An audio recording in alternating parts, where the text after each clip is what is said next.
और सभी सम्मानित साथियों को क्रांतिकारी जय भीम नमो बुद्धाय। कैसे हैं आप लोग। और साथियों, उस संविधान में लिखा, मनुस्मृति में लिखा कि अगर गलती से शूद्र कहीं वेद को देख लेता है तो उसकी आंखें फोड़ दो।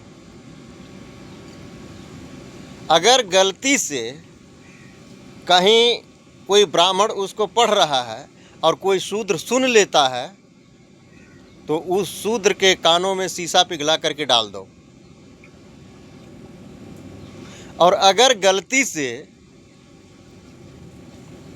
कहीं वो उसका उच्चारण कर लेता है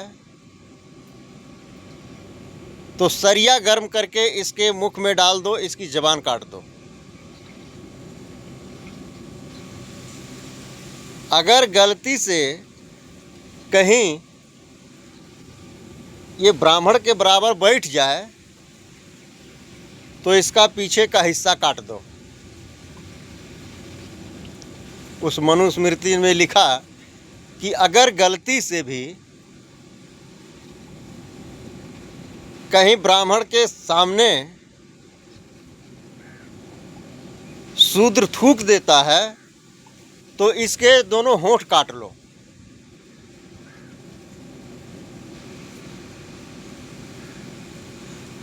उसमें लिखा कि शूद्र को दिन में घर से बाहर नहीं निकलने चाहिए।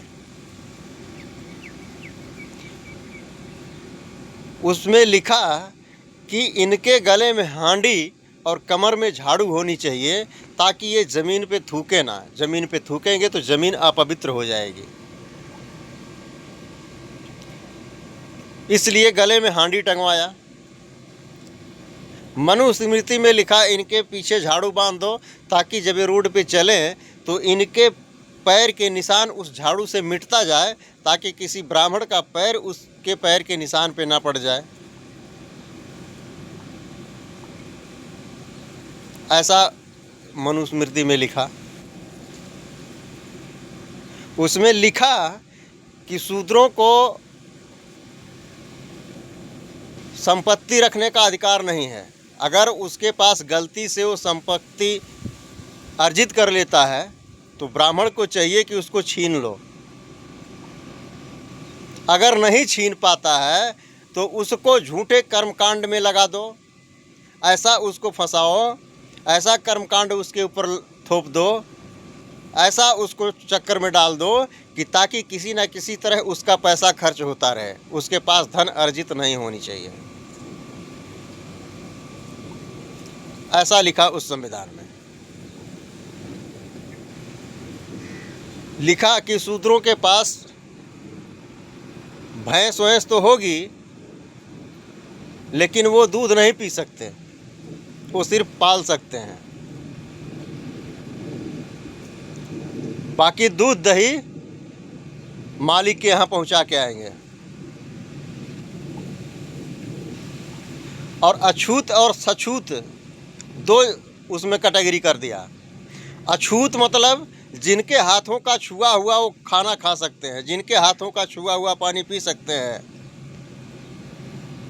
जिसको आज संविधान ने कैटेगरी बना करके ओबीसी कहा कि उनके हाथों का छुआ पानी पी सकते हैं, खाना खा सकते हैं।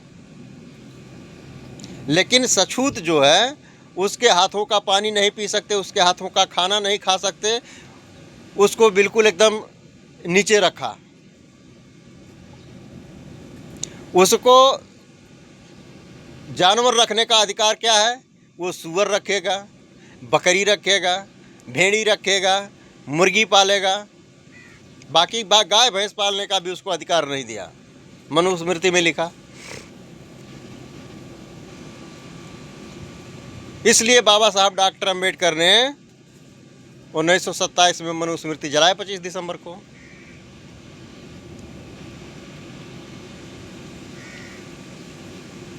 तो साथियों, इस तरह का वो काला कानून था जो इस तरह के ऐसे ऐसे नियम कानून हमारे ऊपर लाद रखे थे। महिलाओं को लिखा कि ये कभी स्वतंत्र नहीं होनी चाहिए, अगर स्वतंत्र हो जाएंगी तो ये पराये मर्दों के पास जाकर के पराये मर्दों से इश्क लड़ाएंगी। इन्हें बचपन में पिता के अधीन रखो, जवानी में पति के अधीन रखो, बुढ़ौती में इसको अपने पुत्र के अधीन रखो।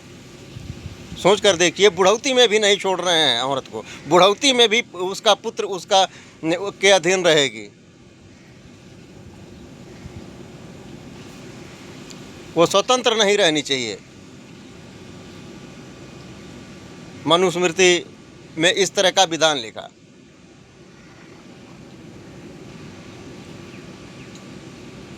तो सभी सामान्य साथियों को क्रांतिकारी जय भीम। वीडियो अच्छा लगेगा तो प्लीज़ कमेंट करके बताना और सपोर्ट करना। बाकी नेक्स्ट, जय भीम, नमो बुद्धाय, जय संविधान।